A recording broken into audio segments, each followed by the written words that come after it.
It started with a sealed door inside one of the most protected royal residences and an access log that didn't make sense. No announcement, no official visit. Yet somehow, a name appeared where it never should have. And when Princess Anne saw it, the reaction wasn't confusion, it was shock. Because this wasn't just a visit. It was a line being crossed, one tied directly to Diana, Princess of Wales. Before we go deeper into what this really means for the royal family, make sure to subscribe so you don't miss a single update. What followed was not chaos, not noise, but something far more unsettling: silence, the kind that spreads quickly through corridors where even whispers are monitored. Reports began to surface, quietly and without confirmation, that a restricted access log had been flagged by internal security, an anomaly buried inside routine system checks. It was not supposed to draw attention, but it did. And once it did, it could not be ignored. The name attached to that entry sent a ripple through a system designed to remain impenetrable. Insiders, those familiar with the palace's strict protocols, began to question how such clearance could have been granted without the usual chain of approvals. It was not just a procedural misstep, it felt deliberate, or at the very least, deeply unusual. Princess Anne, known for her unwavering adherence to royal tradition, did not react publicly. She did not need to. Those who understood her methods recognized the shift immediately. Internal channels were activated. Questions were asked in quiet rooms where answers are rarely spoken aloud. The apartment in question was not just another residence, it was a preserved space, one tied to memory, to history, to something far more fragile than policy. And as aides moved quickly to contain the situation, instructing staff to remain silent and avoid speculation, the tension only deepened. Because when something is hidden this carefully, it usually means the truth carries weight. Early whispers began linking the access to Queen Camilla, though nothing was confirmed and nothing was denied. That ambiguity, that refusal to clarify, only intensified the unease. It wasn't just about who entered. It was about what that entry represented and what it could potentially reveal. Because in a system built on control, even the smallest crack can expose something much larger beneath the surface. And as the palace settled into a carefully maintained calm, those paying close attention could sense that something had shifted, something that could not easily be undone. But what seemed like a simple security anomaly would soon unravel into something far more unsettling, because the question wasn't just who entered, but why. It started with a sealed door inside one of the most protected royal residences and an access log that didn't make sense. No announcement, no official visit, yet somehow a name appeared where it never should have. And when Princess Anne saw it, the reaction wasn't confusion, it was shock. Because this wasn't just a visit. It was a line being crossed, one tied directly to Diana, Princess of Wales. What made the situation even more profound was the space itself, a place that had long existed outside the normal rhythm of royal life. Long after the public mourning had faded, long after headlines had moved on, that apartment remained untouched in a way that few outside the inner circle could truly understand. It was not maintained for use, nor for display, but for preservation and unspoken agreement that some spaces carry a weight too great to disturb. Those familiar with its significance describe it as more than a residence. It was a symbol, a quiet testament to a legacy that continues to shape the monarchy in ways both visible and unseen. Access to such a place was never routine. It required not only clearance but justification, a reason that aligned with both protocol and sensitivity. That is why the discovery of that single log entry carried such gravity. It suggested not just access but intent. And intent, within the royal framework, is everything. Princess Anne's concern was not rooted in sentiment alone. It was grounded in responsibility, in the understanding that certain boundaries exist for a reason. The apartment, preserved with care and discretion, represented a chapter of history that the family had chosen to protect rather than revisit. Any intrusion into that space risked reopening narratives that had been carefully managed over decades. Reports suggest that even senior staff were unaware of any planned visit, further complicating the situation. It raised uncomfortable questions about authorization, about oversight, and about the delicate balance between personal agency and institutional control. As the reality of the access began to settle in, the atmosphere within the palace shifted subtly.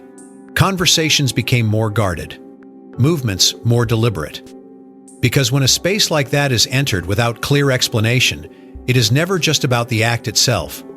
It is about what that act represents and what it might lead to. But what seemed like a simple security anomaly would soon unravel into something far more unsettling, because the question wasn't just who entered, but why. It started with a sealed door inside one of the most protected royal residences and an access log that didn't make sense. No announcement, no official visit. Yet somehow, a name appeared where it never should have. And when Princess Anne saw it, the reaction wasn't confusion. It was shock, because this wasn't just a visit. It was a line being crossed, one tied directly to Diana, Princess of Wales. As the internal report circulated, quietly and with limited visibility, one detail began to stand out with increasing clarity. The name attached to that access point was not unfamiliar, but it was unexpected in that context. According to those who have seen fragments of the documentation, the entry appeared legitimate on the surface, but its presence raised more questions than it answered. The possibility that Queen Camilla could be connected to the access was not immediately confirmed, yet it lingered in the background of every discussion.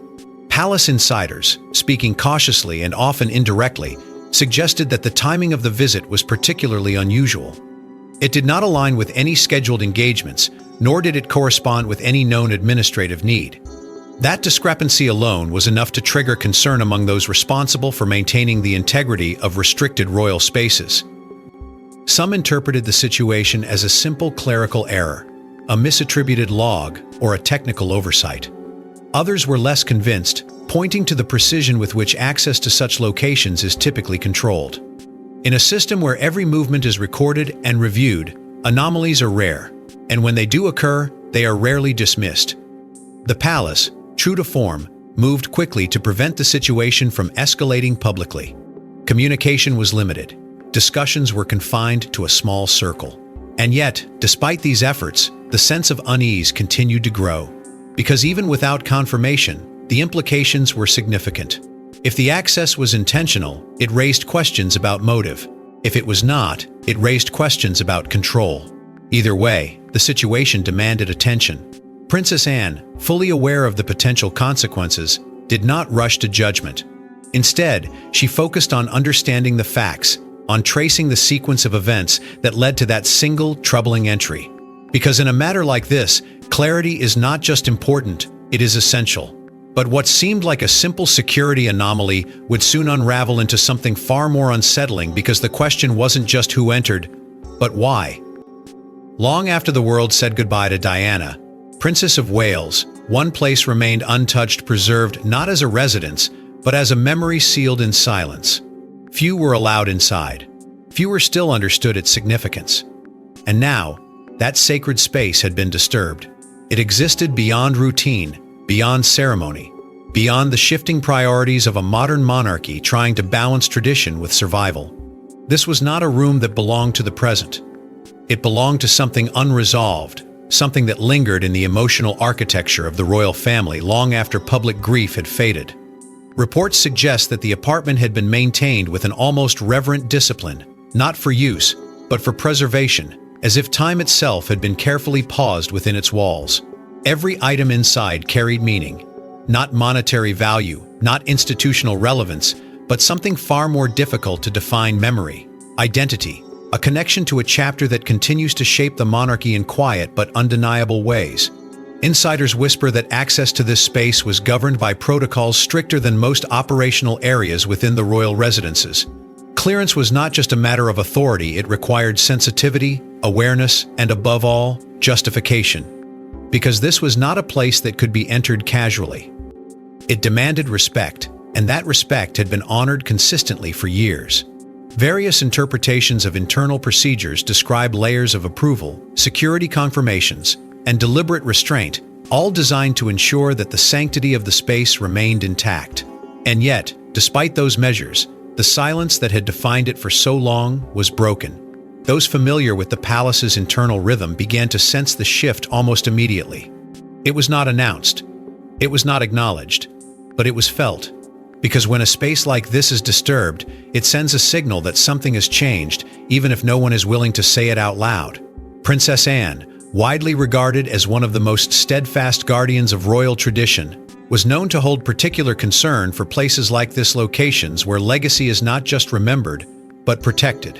Her approach has always been rooted in discipline, in the belief that certain boundaries exist, not to restrict, but to preserve. And this was one of those boundaries. The fact that access had been granted, or at least recorded, without clear explanation, raised questions that extended far beyond protocol. It touched on something deeper, something more fragile. Because within the royal family, legacy is not just history. It is a living presence, one that influences decisions, shapes relationships, and defines identity. The apartment was a part of that presence. It represented not just the life of Diana, but the impact she continues to have on the institution itself.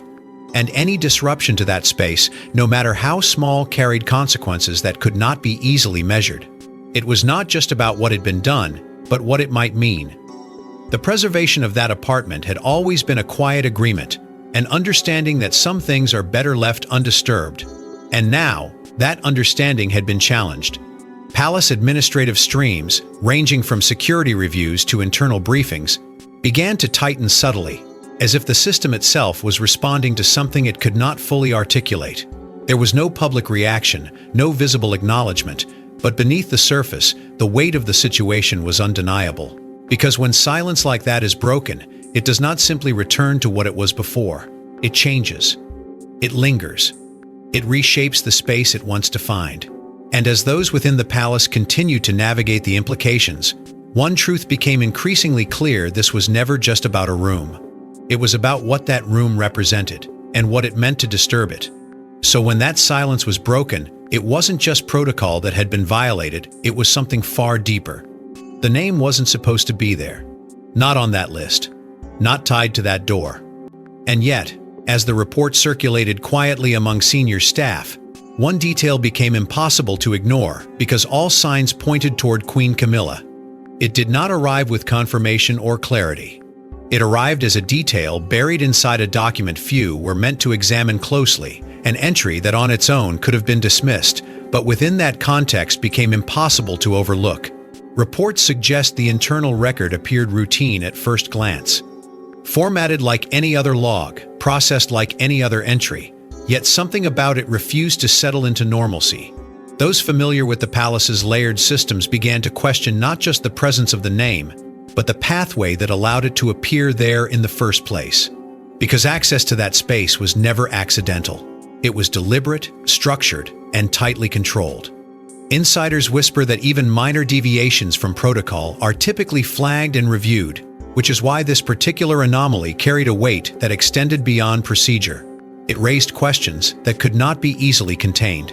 Was it a clerical error, a misattribution hidden within the complexity of internal systems? Or was it something more intentional, a decision made quietly, without the usual layers of visibility? The uncertainty created a divide among those closest to the situation. Some leaned toward the possibility of oversight, pointing to the intricate nature of administrative processes where even small discrepancies can occur. Others were less willing to accept that explanation, noting that the timing of the access added another layer of complication. It did not align with any known activity. It did not correspond with any scheduled movement. It existed outside expectation, and that alone made it difficult to ignore. Various interpretations of the situation began to circulate, each attempting to make sense of a detail that refused to fit neatly into any established narrative. And all of them led back to the same uncomfortable question: why now? Why risk stepping into a space so deeply tied to Diana, Princess of Wales, knowing the emotional and symbolic weight it carries within the royal family and beyond? The optics alone were enough to cause concern, because within the monarchy, perception is not secondary, it is central. Every action, every movement, every decision is measured not just by intent, but by how it will be understood. And this, regardless of explanation, carried the potential to be interpreted in ways that could not be easily controlled. Palace administrative streams, from internal briefings to quiet advisories, reportedly moved quickly to contain the situation before it could reach beyond those initial circles. Communication was limited. Documentation was handled with increased discretion. The priority was clear: prevent escalation, maintain stability, and avoid drawing attention to something that could quickly spiral beyond control. Yet even with those measures in place, the sense of unease remained. Because once a question like this is raised, it does not simply disappear. It lingers, shaping perception, influencing behavior, and quietly altering the balance within the institution. Princess Anne, known for her measured approach and deep understanding of royal protocol, did not allow the situation to drift into speculation. For her, this was not about narratives or interpretations. It was about facts. About tracing the sequence of events with precision and clarity. About understanding not just what had happened, but how it had been allowed to happen. Because within a system built on order, even a single unexplained action can reveal something far more significant beneath the surface. And as the palace worked to contain the immediate impact, it became increasingly clear that this was not an isolated concern. It was part of something larger, something that required careful attention before it could fully unfold. But for Princess Anne, this wasn't about speculation, it was about understanding exactly what had taken place behind that door. There are moments when silence speaks louder than confrontation, and for Princess Anne, this was one of them. No public reaction, no immediate statement, just a series of quiet moves that suggested something serious was unfolding behind the scenes. It was the kind of response that only those familiar with her methods would recognize. A calculated restraint that often signals something far more decisive taking shape beneath the surface. Reports suggest that within hours of the access log raising concern, internal mechanisms began to shift, not dramatically, not visibly, but with a precision that reflected long-standing discipline. There were no sudden announcements, no outward signs of disruption. Yet those within the palace system could feel it: an adjustment in tone, a tightening of processes, a subtle but unmistakable shift in focus. Insiders whisper that Princess Anne initiated a review not through formal declaration, but through direct engagement with those responsible for safeguarding restricted spaces. Conversations took place quietly, often away from the usual channels, where questions could be asked without drawing attention. It was not about assigning blame. It was about understanding how something so controlled could produce an outcome so uncertain. Palace administrative streams, from security oversight to internal compliance teams, reportedly experienced an increase in scrutiny, particularly around access to legacy-sensitive locations. These were not routine checks. They were targeted, deliberate, and carefully structured to uncover not just what had happened, but how it had been permitted to happen. Because within an institution defined by order, the breakdown of protocol is never viewed in isolation. It is examined for what it reveals about the system as a whole. Princess Anne's reputation as a strict enforcer of royal tradition has long been established, not through public displays, but through consistency, through an unwavering commitment to maintaining boundaries that others might overlook. And in this instance, that reputation carried weight. Those familiar with her approach describe it as methodical, almost surgical, focused not on reaction but on resolution. There was no confrontation with Queen Camilla, no visible exchange that could be interpreted or misinterpreted. Instead, the response remained contained, directed inward, where the real questions could be addressed without external pressure. Various interpretations of the situation suggest that this restraint was intentional, designed to prevent escalation while still asserting control. Because in a matter like this, visibility can complicate clarity. By keeping the process internal, Princess Anne ensured that the focus remained on facts rather than perception. And yet, despite the absence of public conflict, the atmosphere within the palace began to change. It was described by those close to the situation as tense, but controlled, a state where every action carries weight and every decision is made with heightened awareness. There was no panic, no visible unrest, but there was a sense that something significant was being addressed, something that required careful handling to avoid unintended consequences. The absence of confrontation did not signal inaction, it signaled precision.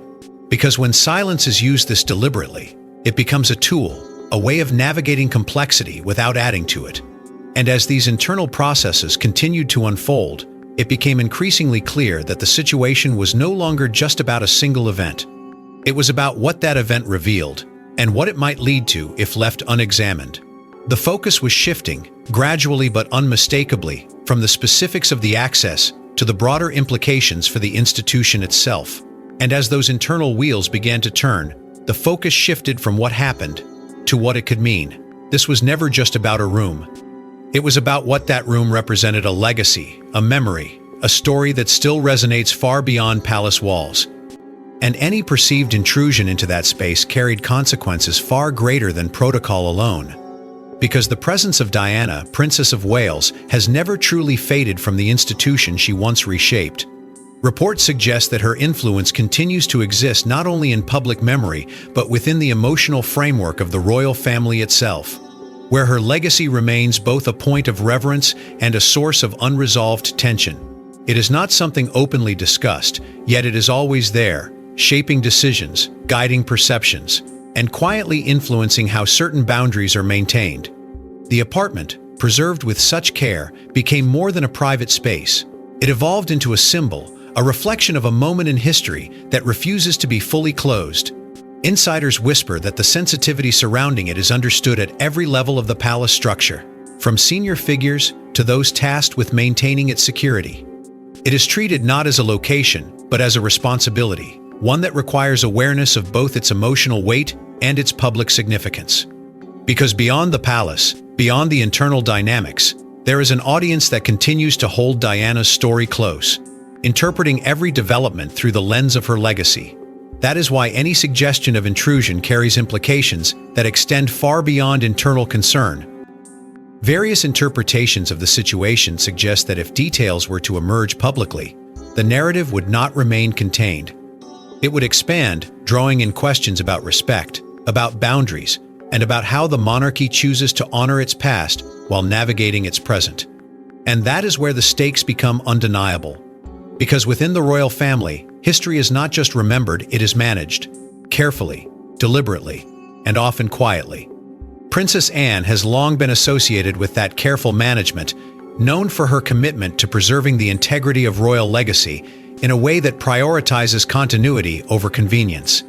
Her response to the situation, though measured, reflects an understanding of what is truly at risk. It is not just about what happened, but about what it represents within a broader narrative that the monarchy has spent years shaping. At the same time, the presence of Queen Camilla within that narrative introduces a layer of complexity that cannot be ignored. Because her position, her history, and her role within the current structure of the monarchy all intersect with the legacy Diana left behind. It is a contrast that has always existed, sometimes quietly, sometimes more visibly, but always with the potential to resurface under the right circumstances. And this, many believe, is one of those moments. The tension between past and present is not new, but it is rarely brought into such sharp focus. When it is, the effects can be difficult to contain. Because even within an institution built on tradition, unity is not guaranteed. It must be maintained, often through careful balance and deliberate restraint. The risk, as some suggest, is that situations like this can reopen divisions that have long been kept beneath the surface, challenging the sense of cohesion that the monarchy works so hard to project. And once those divisions begin to show, even subtly, they can alter the way the institution is perceived both internally and externally. This is why the situation carries such weight. Not because of a single action, but because of what that action touches. It reaches into history, into memory, into the ongoing effort to reconcile what was with what is. And as those within the palace continue to navigate the implications, the awareness of that weight becomes impossible to ignore. Because in a family built on tradition, even the smallest action can echo louder than intended. At first, nothing seemed to change. Appearances were maintained, smiles remained. But beneath the surface, subtle shifts began to take place, small decisions that hinted at a deeper realignment within palace walls. It did not arrive with declarations or visible disruption. It unfolded quietly, almost imperceptibly, through adjustments that only those attuned to the inner workings of the institution could recognize. Reports suggest that access procedures, particularly those tied to restricted and legacy-sensitive areas, were reviewed and quietly refined, not in response to public pressure, but as a controlled internal recalibration. The changes were not dramatic, yet they carried significance. Insiders whisper that authorization pathways became more layered, approvals more deliberate, and oversight more present than before. as if the system itself had tightened in response to something it could not afford to overlook. Within this atmosphere, the presence of Princess Anne was felt not through visibility, but through structure, through the kind of disciplined approach that reshapes processes without drawing attention to itself. Her influence, long associated with order and continuity, appeared to guide these adjustments in a way that reinforced control while avoiding escalation. At the same time, staff movements began to reflect a quiet redistribution of responsibility. Certain roles shifted subtly. Assignments changed without formal explanation.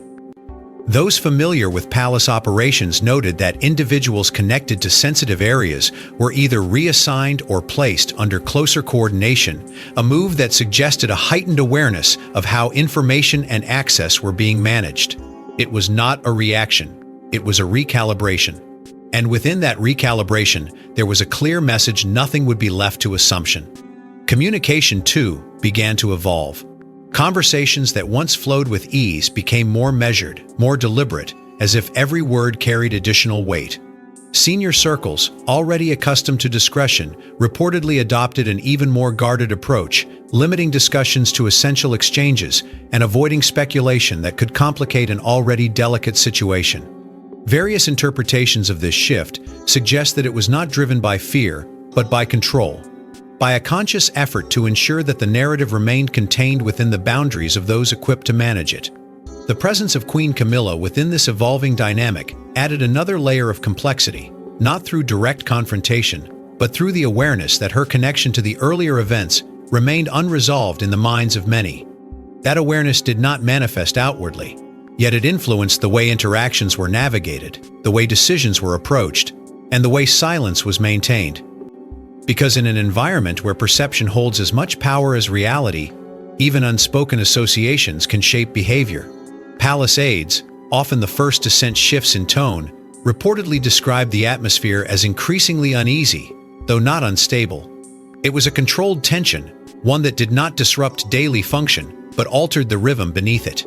There were no signs of disorder, no indication of conflict, yet the sense of something unresolved lingered, influencing actions in ways that could not be easily defined.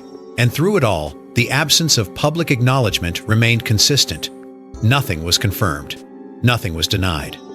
The situation existed entirely within the internal framework of the institution, managed carefully, deliberately, and without deviation from the standard of composure expected at every level.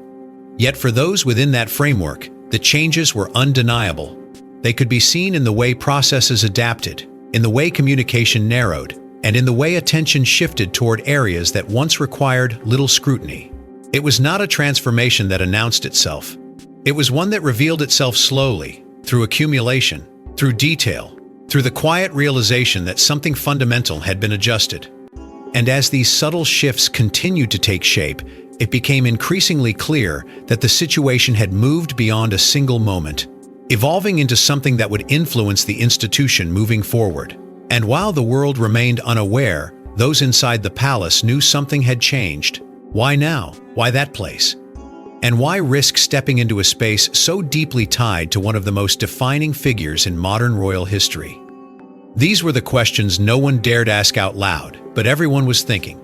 The moment the anomaly settled into quiet awareness, speculation began to form, not as rumor, but as a natural response to something that refused to explain itself.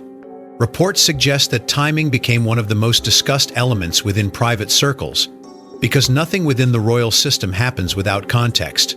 Every action exists within a broader rhythm, a sequence of decisions that usually align with purpose. But this did not align.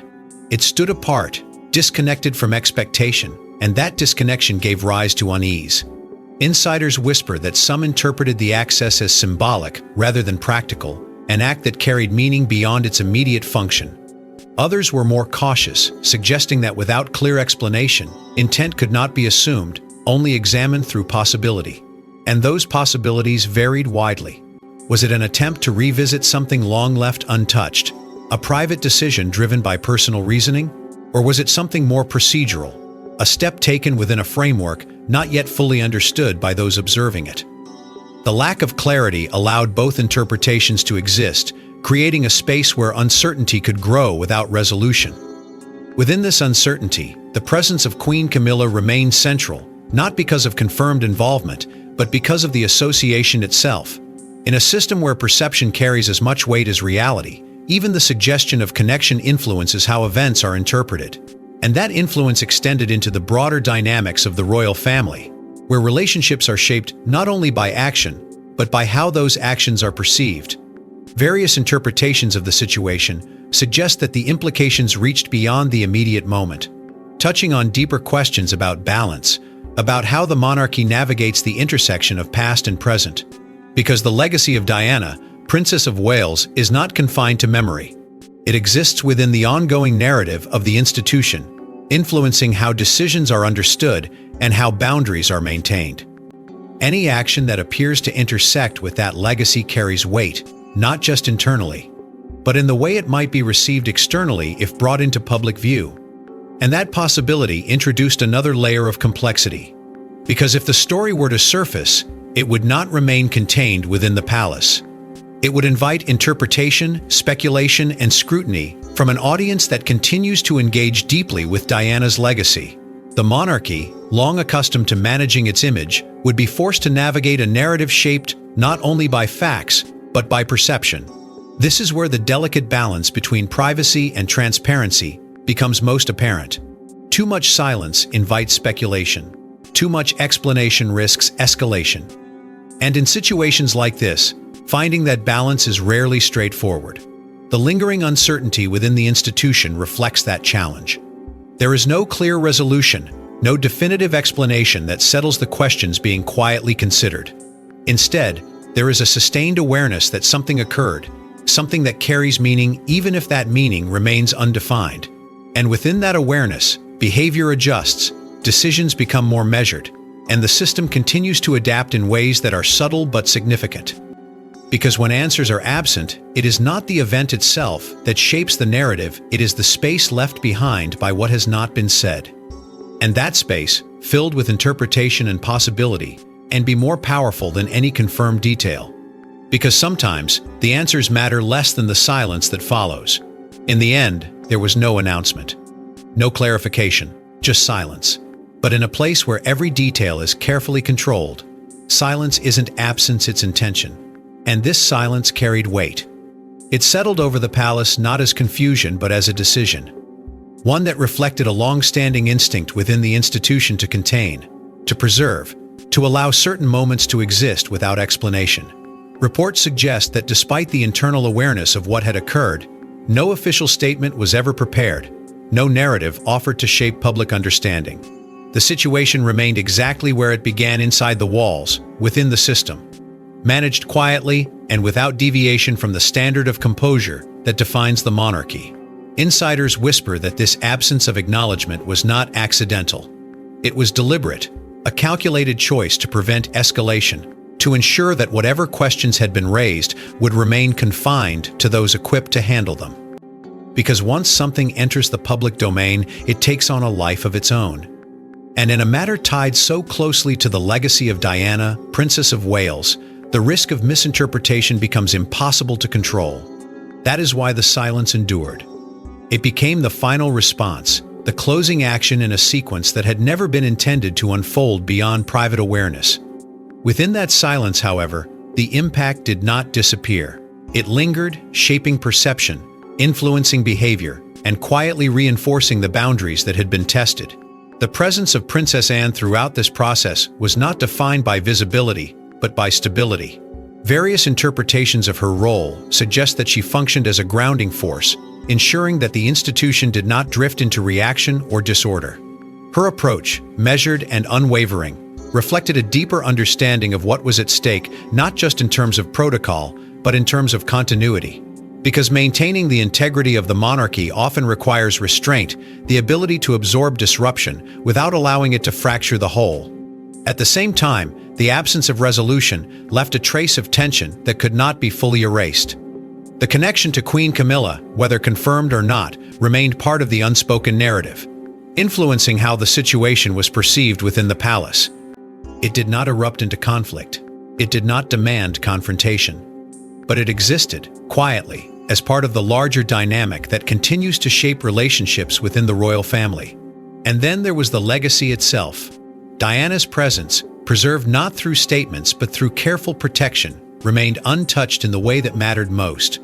The space associated with her was once again returned to silence, but it was not the same silence as before. It carried the memory of disruption, however brief, and the awareness that even the most protected boundaries can be tested. That awareness did not weaken the institution. If anything, it reinforced the importance of those boundaries, reminding those within it why they exist in the first place. And so, the story did not end with answers. It ended with understanding that not every moment within the monarchy is meant to be explained, that some are meant to be absorbed, contained, and allowed to settle into the quiet fabric of the institution. Because in the end, what remains is not always what is said, but what is chosen to remain unsaid. And that choice, more than anything else, defines how the monarchy endures. Because within the royal family, the most powerful moments are often the ones never fully revealed. Thanks for watching. Please don't forget to like and subscribe, and we will see you in the next one.